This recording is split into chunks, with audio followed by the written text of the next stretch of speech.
Olá, irmãos, a paz do Senhor Jesus, tudo bem? Com muita alegria que estamos aqui para a gravação da nossa aula da Escola Bíblica Dominical, onde estamos estudando nas revistas da CPAD nesse segundo trimestre de 2020, a Igreja Eleita, redimida pelo sangue de Cristo e selada com o Espírito Santo da promessa. Esse trimestre é comentado pelo pastor Douglas Batista. Já chegamos na aula de número 5, que tem como título a lição de hoje: Libertos do pecado para uma nova vida em Cristo. Libertos do pecado para uma nova vida em Cristo. Essa é a imagem da lição, que tem como texto áureo: Mas Deus, que é riquíssimo em misericórdia, pelo seu muito amor com que nos amou, estando nós ainda mortos em nossas ofensas, nos vivificou juntamente com Cristo. Efésios capítulo 2, versos 4 e 5. E a verdade prática: por meio da maravilhosa graça divina, fomos libertos do pecado, perdoados e salvos da condenação. E ainda recebemos o direito à vida eterna. Leitura bíblica em classe, Efésios capítulo 2, dos versos 1 ao 10. Nas aulas de 1 a 4, estudamos o capítulo 1 de Efésios. Nessa aula vamos tratar do capítulo 2, dos versículos 1 a 10. O objetivo geral dessa lição é revelar que a graça salvadora de Cristo nos garante a vida eterna. A lição está dividida em 3 objetivos específicos. No primeiro, refletir sobre a nossa natureza pecaminosa, como éramos, quais eram as nossas atitudes, qual era a nossa posição diante de Deus antes de aceitarmos a Cristo. No segundo, é explicar que fomos vivificados pela graça de Deus. Então aqui é a nossa nova posição diante de Deus, e veremos que essa posição ela foi mudada mediante a graça de Deus, o favor imerecido de Deus. E no terceiro, informar que nossa salvação vem de Deus e não das obras. Então veremos nesse tópico que a diferença entre obras de salvação e obras da salvação. Então, qual é a diferença? É isso que veremos nesse tópico 3. Introdução à presente seção da Epístola aos Efésios apresenta relevantes aspectos doutrinários da salvação. Nela, o apóstolo descreve a libertação dos pecados como um favor imerecido dado por Deus aos santos, a fim de que eles desfrutassem de uma nova vida em Cristo. Então, o que essa lição vai trazer, baseado no que Paulo escreveu nesse segundo capítulo, é de que o homem ele era escravo do pecado, por isso ele estava separado de Deus, morto em pecados, em suas ofensas e pecados. Ele era influenciado pelo curso deste mundo, pelo príncipe da potestade do ar e pela inclinação da carne, que empurrava o homem para fazer todo tipo de imoralidade, tudo aquilo que é contrário à vontade de Deus. Então o homem era realmente um escravo do pecado, e que ele foi liberto, mesmo sem merecer, fomos libertos dessa escravidão por causa da graça de Deus, ou seja, um favor imerecido. Mesmo não merecemos, veremos que Deus, ele, por meio da sua misericórdia e amor, ele decidiu nos salvar. E aí ele nos salva para vivermos uma nova vida em Cristo Jesus. No ponto 1, a antiga natureza morta em ofensas e pecados. No início da epístola, o apóstolo Paulo lembra que antes da regeneração estávamos mortos em ofensas e pecados, e que éramos, por natureza, filhos da ira.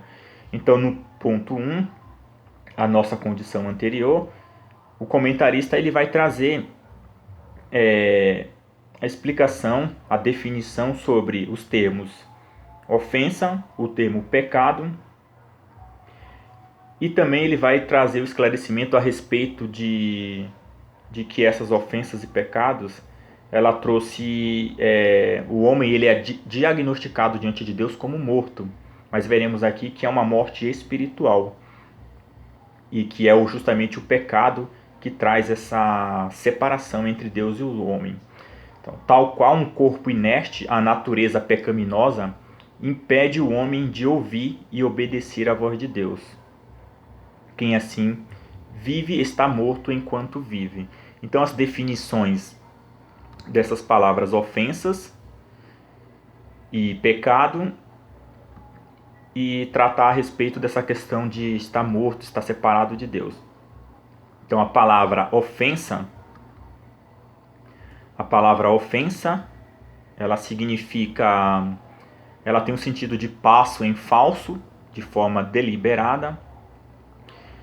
Metaforicamente falando, ela descreve os passos falsos dados no terreno moral.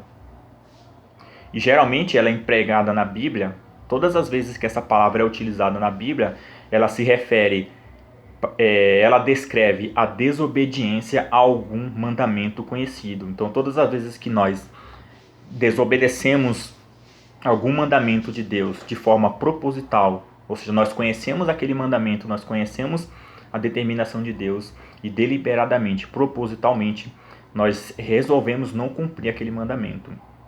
Então, são nesses casos que essa palavra ofensa é utilizada. Já a palavra pecado, que vem do grego hamartia, ela quer dizer errar o alvo. Então, no sentido de que um homem atira a sua flecha e não acerta o alvo. Então, ele tem uma flecha e ele tem um alvo a ser atingido, e quando ele atira aquela flecha e ele não acerta o alvo, nesse caso é utilizado esse termo hamartia, para pecado. Então, o pecado é, pois, errar o alvo na vida.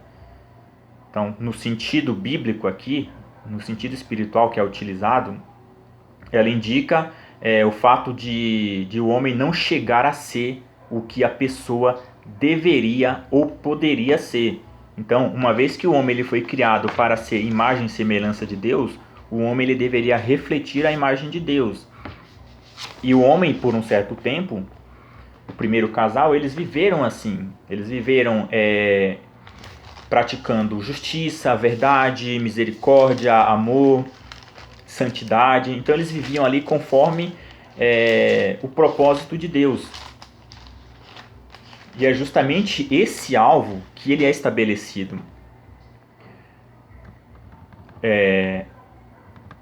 Esse alvo ele é estabelecido pelo próprio Deus. Então, essa expressão, hamartia, para pecado, ou seja, ela indica justamente isso. Ela indica que existe um padrão ético e moral que o homem precisa atingir. E quando não atingimos esse padrão ético e moral, nós estamos pecando, nós estamos nos desviando do propósito para o qual nós fomos criados. Então, Efésios capítulo 4, a partir do versículo 23, diz assim: E vos renoveis no espírito da vossa mente, e vos revistais do novo homem, que segundo Deus é criado, em justiça, verdade, santidade. Então esses são os propósitos que devemos atingir. Nós fomos criados para andar em justiça, verdade e santidade. Então precisamos atingir esse alvo.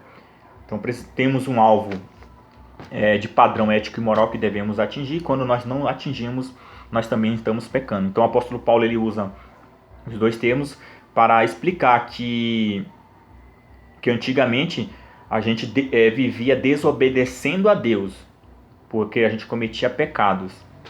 E esses pecados eram cometidos deliberadamente, ou seja, conscientemente nós estávamos andando segundo as nossas vontades e não segundo a vontade de Deus.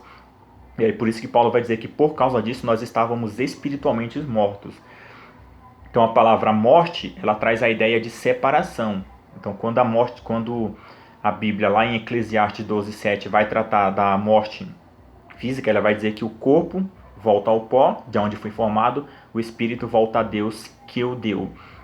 Então aqui tratando como da morte física como o ato de separação, a separação do corpo e do espírito. E da morte espiritual trata da separação, ou seja, esse pecado, como diz Isaías no capítulo 59, verso 2. Pois são os pecados de vocês que os separam do seu Deus. São as suas maldades que fazem com que ele se esconda de vocês e não atenda às suas orações. Então percebam que os nossos pecados, as nossas ofensas, ela faz com que haja separação entre Deus e os homens. Foi o que aconteceu com o primeiro casal após a queda. Deus que na viração do dia iria se reunir com o homem naquele momento de comunhão, quando o primeiro casal peca, eles mesmos já se escondem de Deus, eles já se afastam de Deus. Então há ali uma ruptura desse processo de comunhão entre Deus e o homem. Então aí é por isso que é utilizada essa questão de morte. Morte aqui traz essa ideia de assim como as pessoas na morte física, ela está inerte, né? Ela não, ser fisicamente morto é estar fora do contato com o mundo físico. Ser espiritualmente morto é estar fora do contato com o mundo espiritual. Então, quando Jesus disse para Nicodemos que aquele que não nascer de novo, nascer do Espírito, não pode ver o reino de Deus, ele está dizendo que aquele que não nasceu de novo, ele não compreende ainda as verdades espirituais. Ele não enxerga esse reino espiritual, essa realidade espiritual. Ele também não ouve a voz de Deus, a voz do Espírito de Deus. Então, assim como um corpo morto não sente, não fala, não ouve, não tem fome, não tem sede, ou seja, ele está totalmente inerte à realidade física, também na morte espiritual, o homem também está totalmente... ele não tem nenhum desejo, ele não tem nenhum interesse, ele não percebe o reino de Deus, ele não é apto para entender e compreender as verdades espirituais. E tudo isso é causado por causa das nossas ofensas e pecados, que nos separa de Deus. Essa é a morte espiritual, é a morte que separa o homem de Deus. No ponto 2, ele vai tratar das nossas ofensas e pecados, e ele vai dizer que essas nossas atitudes, elas eram motivadas, ou seja, elas eram influenciadas. Existem 3 forças que cada vez mais nos afastam, influenciam as nossas decisões, as nossas atitudes, para nos afastar de Deus. Ele vai dizer que antes de Cristo andávamos segundo o curso deste mundo, andávamos segundo o príncipe da potestade do ar e andávamos fazendo a vontade da carne e dos pensamentos.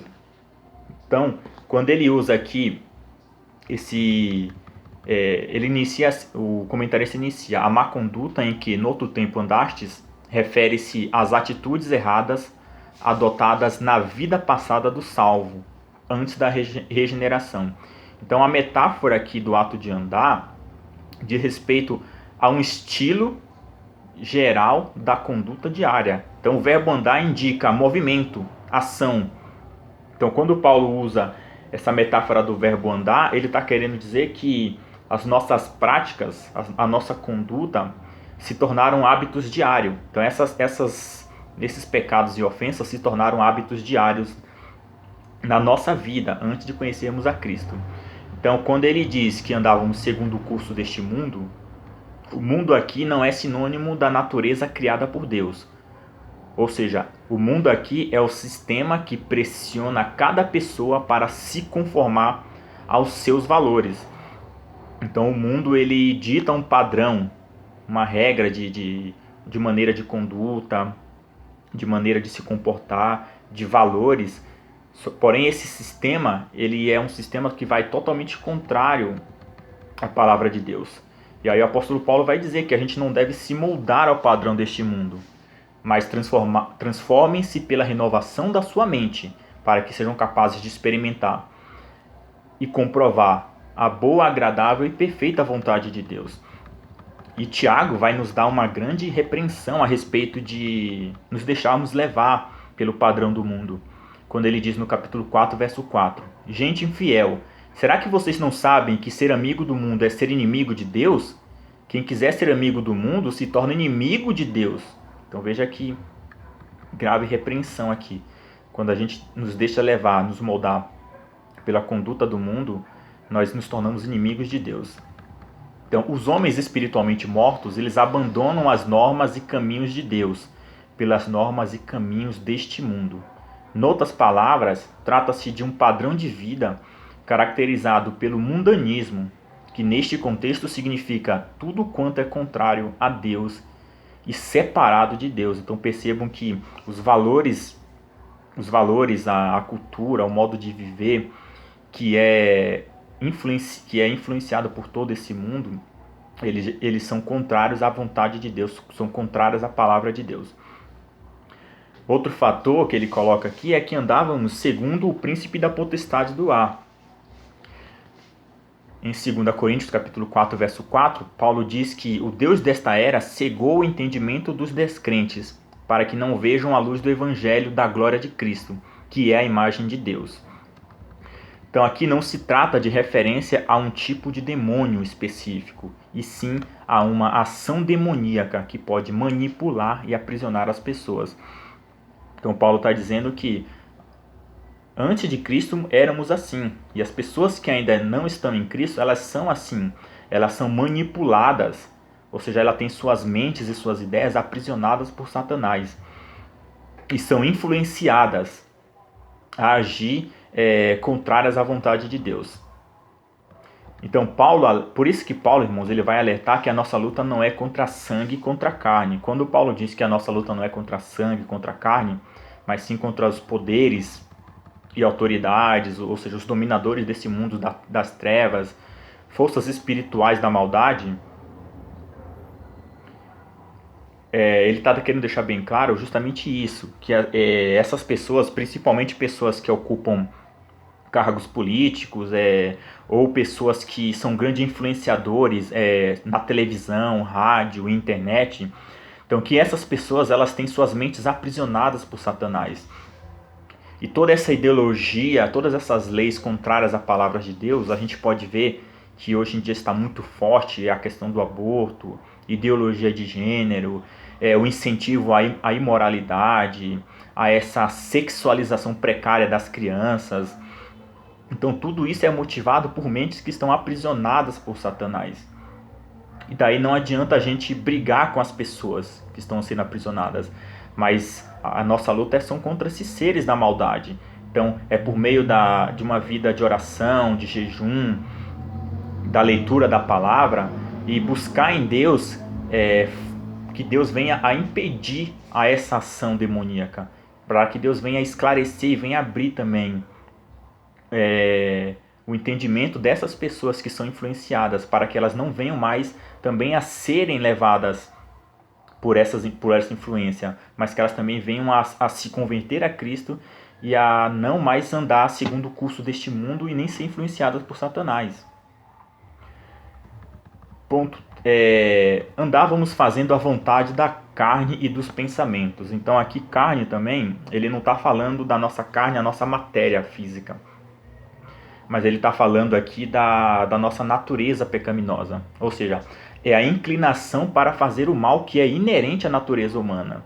Então Davi vai dizer, quando Davi diz que em pecado ele foi gerado, em iniquidade ele foi gerado, ele estava justamente se referindo a isso, que nós já herdamos dos nossos pais essa natureza pecaminosa, aquela que é inclinada a satisfazer os desejos da carne, a satisfazer os seus próprios desejos. Nenhum homem por natureza busca, compreende e acha Deus. Dá-se exatamente o contrário, pois o homem se afasta voluntariamente do Senhor, fazendo de si mesmo um Deus, além de adorar uma multidão de objetos por ele mesmo escolhido, e dos quais eventualmente se escravizam. Olha que importante, irmãos, esse comentário que Champlin coloca, quando ele diz que o homem, ele cada vez mais ele busca a se afastar de Deus, é uma escolha natural do homem, ele vai se afastando voluntariamente de Deus, e ele faz de si mesmo um Deus. Então existem duas opções que Paulo vai trazer lá em Romanos capítulo 1. Quando o homem ele conhece a Deus, mas ele não quer obedecer a Deus, ele não quer fazer a vontade de Deus. Romanos capítulo 1, verso 18, diz que a ira de Deus é revelada do céu contra toda impiedade e injustiça dos homens, que detêm a verdade de Deus. Porque aquilo que Deus se pode conhecer é manifesto neles, pois Deus o manifestou a eles. E aí vai dizer assim no 21, porquanto tendo conhecido a Deus, não o glorificaram como Deus, nem foram agradecidos, mas se tornaram vãos em suas imaginações, e o seu coração insensato se obscureceu. E, professando-se sábios, tornaram-se loucos, e mudaram a glória do Deus incorruptível por uma imagem feita à semelhança do homem incorruptível, e de aves, de quadrúpedes e de répteis.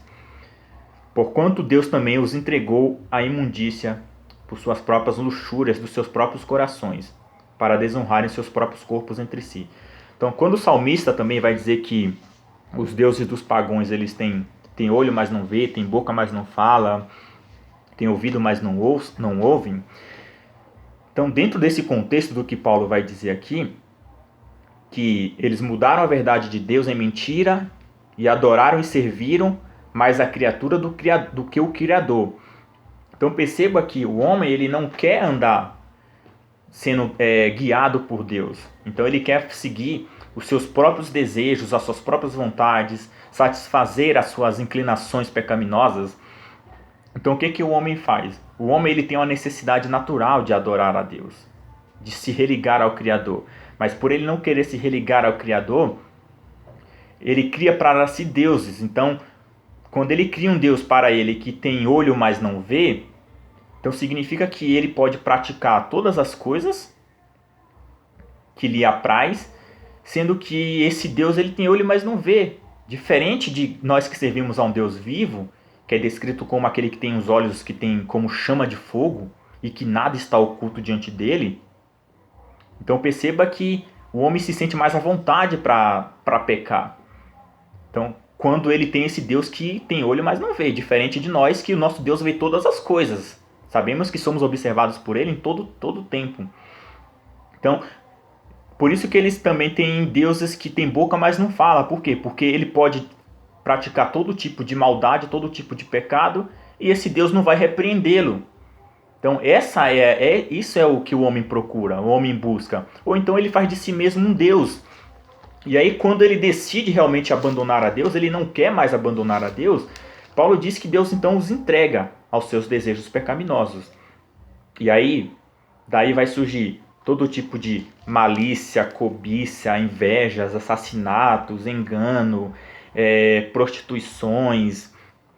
Aí ele vai dizer que mesmo as pessoas conhecendo o julgamento de Deus, que o que cometem tais coisas são dignos de morte, não somente as fazem, mas têm prazer naqueles que as fazem.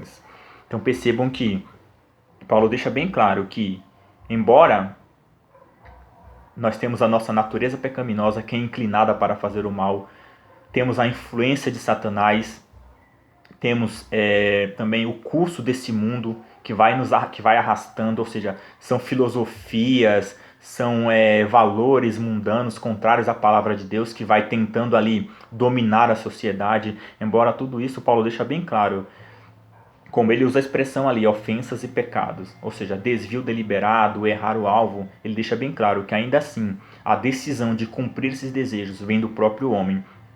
Então Deus os entrega, e aí o homem anda afastado de Deus. Por isso que ele não tem nenhuma reação ao mundo espiritual, ele não consegue compreender, na verdade o próprio homem não se interessa pelas verdades espirituais, porque ele está morto espiritual. E nessa situação, irmãos, é por isso que Paulo agora vai trazer o contraste. Ele vai dizer que somente realmente pela graça, pela misericórdia de Deus é que o homem pode escapar dessa situação. Porque tudo isso estava levando o homem à condenação, como ele finaliza aqui, né, no capítulo 1, verso 32. Que os homens eles são dignos de mortes. Olha, existe o julgamento de Deus que os que cometem tais coisas são dignos de morte, mas mesmo assim, mesmo sabendo disso, o homem continua a praticar e continua incentivando as pessoas a praticarem. Então aí a gente vai ver agora essa realidade quando a gente entra no tópico 2, que ele fala que somos vivificados pela graça. Por um ato de bondade e misericórdia, estando nós ainda mortos em pecados, Deus imensamente nos amou e por isso nos vivificou por meio da sua graça. Aí no ponto 1, alcançados pela misericórdia e pelo amor divino. Então ele vai dizer que não havia nenhuma possibilidade do homem salvar a si próprio, mas pela misericórdia de Deus, por meio da sua graça e do seu amor, é que nós fomos salvos. Então nesse primeiro tópico, a gente vai trazer a definição de misericórdia. Então misericórdia é a qualidade de fazer o bem, de sentir a necessidade do outro, de descer a seu nível e então, tendo esse mesmo sentimento, pondo-se no lugar do necessitado, resolver fazer o bem, ou seja, resolver tirar o outro do estado de miséria em que se encontra. Então isso é misericórdia. É a qualidade de fazer o bem, ou seja, sentir a necessidade do outro, é se colocar no lugar do outro, sentir a dor do outro e assim a gente resolver fazer o bem, resolver tirar o outro daquela situação, como aconteceu no caso do bom samaritano, aonde ele viu aquele homem naquele estado, precisando de sua ajuda, e ele mesmo sem querer saber de que religião era aquele homem, de onde vinha aquele homem, não queria saber de nada, ele apenas se colocou no lugar daquele homem, sentiu a dor do homem e ele resolveu agir. Então ele vai ali e cura as feridas daquele homem, ajuda aquele homem. Então ele ali demonstra ali todo o seu amor e o seu ato de misericórdia. Então quando a gente fala de Deus, ou seja, quando Deus olha para a humanidade e viu ali após a queda a situação do homem e toda a situação que a humanidade se encontrava ali totalmente afastada dele, filhos da desobediência, destinados à ira e à condenação eterna, então Deus ele sente ali a piedade do homem e ele vai resolver salvar o homem. Então essa palavra misericórdia, ela é formada por duas palavras latinas, misere, ou seja, quer dizer miserável ou pobre, e cordia, que significa coração. Então ter misericórdia significa ter um coração que sente, que compreende o estado de miséria do outro. Então Deus teve misericórdia da humanidade e por isso, ao contemplar o estado miserável do ser humano após a sua queda, ele resolveu vivificar o homem que criou, trazendo-o novamente à comunhão com ele. Então essa comunhão que havia sido quebrada no Éden, Deus, ele por sua misericórdia, ele resolveu restabelecer essa comunhão com o homem. E o que motivou Deus a fazer isso? João vai deixar bem claro que foi Paulo vai deixar bem claro que foi pelo seu amor. Então João capítulo 3,16 fala que Deus amou ao mundo de uma tal maneira. Então esse amor que não pode nem ser explicado, não há como ser medido. Por isso que João vai utilizar a expressão de tal maneira. Então a gente vai ver que esse amor que não pode ser medido, que João disse ser de tal maneira, ele se revelou. Como que se revelou esse amor? Pela encarnação de nosso Senhor e Salvador Jesus Cristo, que morreu em nosso lugar para nos conceder o perdão e restaurar a nossa comunhão com o Pai. A salvação é, portanto, o fruto de um imenso amor, e naturalmente um amor tão imenso que só pode ser dirigido assim a toda a humanidade, não apenas aos eleitos, né, como a gente já falou naquela questão da predestinação, que os calvinistas dizem que esse amor foi destinado apenas aos eleitos, mas a gente vê que Deus deixa bem claro que ele deseja, o desejo dele é que todos sejam salvos e venham ao conhecimento da verdade. Tudo isso motivado pelo seu imenso amor com que ele nos amou. O ponto 2 vai falar sobre vivificados por sua graça. Então, vivificados pela sua graça. Aqui diz assim, essa frase quer dizer que nascemos de novo, não estamos mais mortos, pois Cristo nos deu vida outra vez. Fomos vivificados sem mérito algum, e tudo foi efetivado por meio de sua graça, o favor imerecido. Então, Deus nos tirou da sepultura espiritual em que o pecado nos havia posto. Deus realizou uma poderosa ressurreição espiritual em nós, por meio do poder do Espírito Santo. Quando cremos em Cristo, passamos da morte para a vida. Recebemos vida nova, a vida de Deus em nós. Então, João capítulo 5, versos 24. Eu asseguro, quem ouve a minha palavra e crê naquele que me enviou, tem a vida eterna e não será condenado, mas já passou da morte para a vida. João capítulo 5, versos 24. Então entendemos, irmãos, que pela morte de Jesus, nós morremos com ele para, em sua ressurreição, com ele ressuscitarmos. E essa nossa ressurreição é espiritual, pois indica a nova vida recebida. Então, pela cruz morremos para o pecado e pela ressurreição ganhamos a nova vida em Cristo Jesus. Então, perceba que assim como o pecado nos afasta de Deus, por meio do sacrifício de Cristo nós temos os nossos pecados perdoados. O Espírito Santo de Deus, ele vai recriar o nosso espírito, ele vai purificar a nossa mente, o nosso coração, tirando todas as impurezas, toda a nossa conduta que era indigna diante de Deus, e agora vai nos purificar. Por isso que Jesus deixa bem claro que se nós não nos tornarmos humildes como uma criança, ou seja, fala de pureza interna, pureza espiritual, de maneira nenhuma veremos o reino de Deus. Então, através dessa purificação é que a nossa inimizade é desfeita e podemos restabelecer. O próprio Deus, na verdade, restabelece a nossa comunhão. Paulo vai dizer que Deus ele estava em Cristo, nos reconciliando consigo mesmo. Então Deus vai fazer a reconciliação do homem consigo mesmo por meio de Cristo Jesus. E aí ele nos entrega, né, esse ministério da reconciliação. Exaltados por sua graça, no ponto 3, irmãos, vai dizer que o apóstolo do gentil ainda destaca que o poder de Deus nos ressuscitou juntamente com ele e nos fez assentar nos lugares celestiais em Cristo. Observe que a palavra juntamente indica que Deus concede ao homem os mesmos benefícios alcançados por Cristo. Então, a ressurreição, a vida eterna e o galardão nos céus. Então, aqui a gente observa que quando a Bíblia diz que a justiça de Cristo é imputada sobre nós, então é justamente para isso. É porque Deus ele passa agora a olhar para nós como se aquilo que Cristo fez fôssemos nós mesmos que tivéssemos feitos. Então, uma vez que a justiça de Cristo é imputada sobre nós, também as bênçãos da ressurreição, a bênção da exaltação, da vida eterna, é também atribuída à humanidade. Então, a gente vai ter ali muitos benefícios, né, que nos são concedidos, paz com Deus. Então, sendo pois justificados pela fé, temos paz com Deus. Agora nós temos acesso ao Pai. Agora podemos entrar com ousadia ao trono da graça por meio da fé em Cristo Jesus. Filiação divina, glorificação, que é a etapa final da nossa salvação, quando ele vai transformar o nosso corpo mortal em um corpo imortal. E finalmente, a grande esperança da nossa vocação, que é estar com ele, né, no seu reino. Esse é o grande propósito da nossa salvação. Então todas as bênçãos que o próprio Cristo recebe, por isso que nós somos tratados agora como cordeiro de Cristo. Porque aquilo que Cristo faz por meio da sua graça e misericórdia, também nós passamos agora a desfrutar dessas bênçãos maravilhosas. E no ponto 3, irmãos, vai tratar sobre a salvação não vem das obras. No ponto 1 fala a graça como meio de salvação.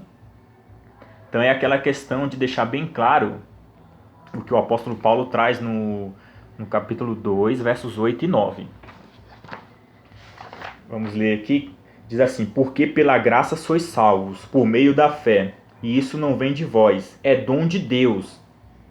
Então não vem das obras, para que ninguém se glorie. Porque somos feitura sua, criadas em Cristo Jesus, para as boas obras, as quais Deus preparou para que andássemos nela. Então, podemos observar aqui, quando a gente para analisar a história de todas as demais religiões, a gente vai observar que todas as demais religiões, eles pregam que o homem ele é capaz por si só de alcançar, aí dependendo da religião, iluminação, aperfeiçoamento espiritual e até mesmo a salvação. Quando a gente faz baseada em uma ilustração, se a gente for imaginar que a humanidade é como se fosse um homem que caiu em um poço. E as religiões, elas estão ali à beira daquele poço e elas começam a gritar: olha, saia daí, se esforce, você consegue, você é capaz. Então essas religiões, elas pregam que o homem ele é capaz por si só de conseguir iluminação, aperfeiçoamento ou a própria salvação. Já o cristianismo é como se fosse um homem que se colocasse ali à beira daquele poço, só que olha o que o cristianismo vai dizer: você não consegue, sai daí. Você não consegue sair daí, só tem um que consegue tirar você daí, e este um é Jesus Cristo. Então, Jesus Cristo, sabendo que o homem ele não é capaz de conseguir salvar a si próprio, então, diferente das religiões que ficam gritando para que o homem consiga através de seus próprios esforços, o cristianismo, então Cristo ele vem e ele tira o homem daquele poço. Ele desce naquele poço e ele tira o homem daquele poço. É por isso que tem uma frase muito interessante que diz assim que o cristianismo ela não é uma religião. A religião São seres humanos tentando alcançar a Deus por meio de boas obras. E o cristianismo é Deus vindo aos homens por meio de Jesus Cristo. Então o cristianismo é o próprio Cristo entendendo que o homem é capaz de se salvar. Então ele desce naquele poço e ele tira o homem de lá. Porque ele sabe que o homem por si só, ele é incapaz de conseguir a sua salvação. Para finalizar no ponto 2, vai tratar sobre a questão das obras. É como eu falei lá no início. A gente precisa sempre entender a diferença de obras de salvação para obras da salvação. Então Deus, irmãos, ele não exige obras para a salvação. Então, como diz o profeta Isaías, as nossas obras diante de Deus para a salvação, tá? Não é menosprezando as obras, mas as nossas obras diante de Deus para a salvação são como trapos de imundícia. Ou seja, são as ataduras que o imundo ali, o leproso, utilizava para limpar as suas feridas. Então não são as nossas obras que nos salvam, porém nós fomos salvos para as boas obras. É isso que precisa ficar bem claro. Então as obras não são para salvar, mas as nossas obras são para glorificar a Deus. Então depois de salvo, o cristão precisa ter um novo comportamento, novas atitudes, para que as nossas obras de salvos possam revelar a Deus ao mundo. Então essa é a intenção. Então Jesus vai dizer que o mundo conhecerá que nós somos seus discípulos quando amamos uns aos outros. Tá? Então o amor revela, é aquilo que Paulo não cessava de dar graças a Deus, porque ele ouviu que os irmãos ele ouvia sobre a fé e sobre o amor. Então o amor estava evidenciando realmente a salvação daqueles irmãos de Éfeso e das cidades vizinhas. Então é o nosso amor que revela realmente que somos transformados. Então o apóstolo Paulo vai dizer que Deus ele prova o seu amor pelo fato de que Cristo morreu por nós, sendo nós ainda pecadores. Então, observe que João capítulo 3,16 diz: e Deus amou o mundo de tal maneira. Então Deus sentiu. E o que ele fez? Ele deu o seu Filho para que todo aquele que nele crê não pereça, mas tenha vida eterna. Então Deus sentiu e Deus agiu. Então como que eu sei? O que Paulo está querendo dizer é: como é que a gente sabe que Deus realmente ama a gente? Então ele vai dizer, olha, é só olhar para o fato pelo que Cristo fez. Deus envia o seu Filho, ele se faz homem, vive entre nós, toma os nossos pecados e morre em nosso lugar. Essa é a prova. Então, através do que Cristo fez, que nós conhecemos o amor de Deus. Ou seja, quando Paulo diz que nós devemos nos revestir do novo homem, que foi criado por Deus em justiça, amor e misericórdia, então significa que nesse texto áureo ele vai deixar bem claro que, voltando à questão da eleição, nós fomos eleitos por Deus, nós fomos chamados por Deus e existe propósitos. Por isso que ele vai dizer que fomos feituras suas, criadas em Cristo para as boas obras. Então nós já fomos, as quais Deus preparou para que andássemos nelas. Então isso já era um propósito da salvação. Então aqueles que são salvos, já existe um propósito dessa salvação, que é praticar as boas obras. Então as boas obras, elas revelam a salvação, elas manifestam realmente que fomos salvos. Sabemos que Deus nos amou pelo sacrifício de Jesus.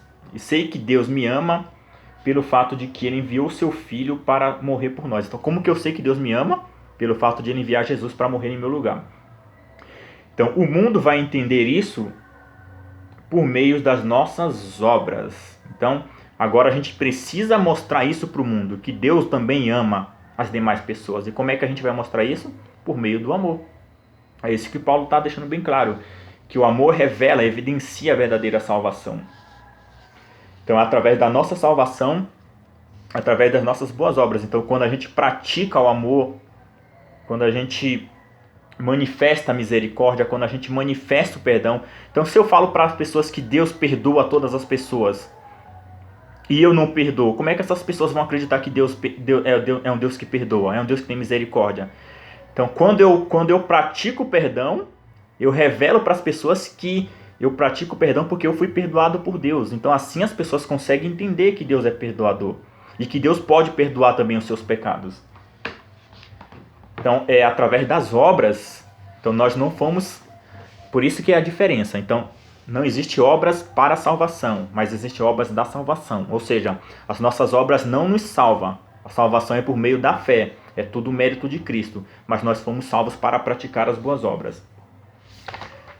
A conclusão diz assim: antes da regeneração, éramos filhos da ira e condenados à perdição eterna. Por ato de amor divino, por meio da sua maravilhosa graça, nos tornamos filhos por adoção. Essa gloriosa salvação nos foi concedida independente de nossas obras. A partir da salvação, passamos a praticar boas obras que glorificam a Deus, o nosso Pai. Então, Mateus capítulo 5, verso 16. Vamos ler esse texto, Mateus capítulo 5, verso 16, para a gente fazer a nossa conclusão.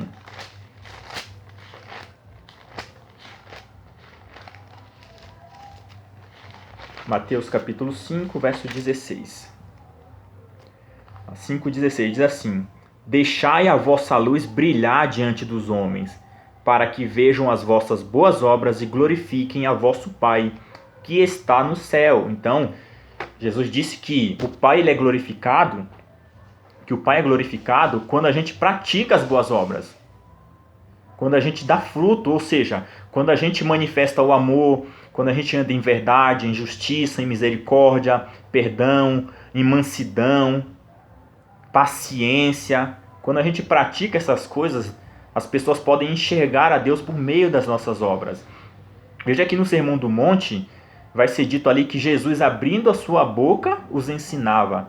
Então perceba que Jesus vai ensinar por meio de palavras, mas normalmente ele ensinava por meio das suas práticas, por meio da sua vida, por meio das suas atitudes. Então Jesus vai dizer lá no capítulo 25 que quando ele vier para julgar o mundo, ele vai dizer ali aos que estiveram à sua direita: olha, eu estive preso e vocês foram me visitar. Eu tive sede e vocês me deram de beber, fome e vocês me deram de comer.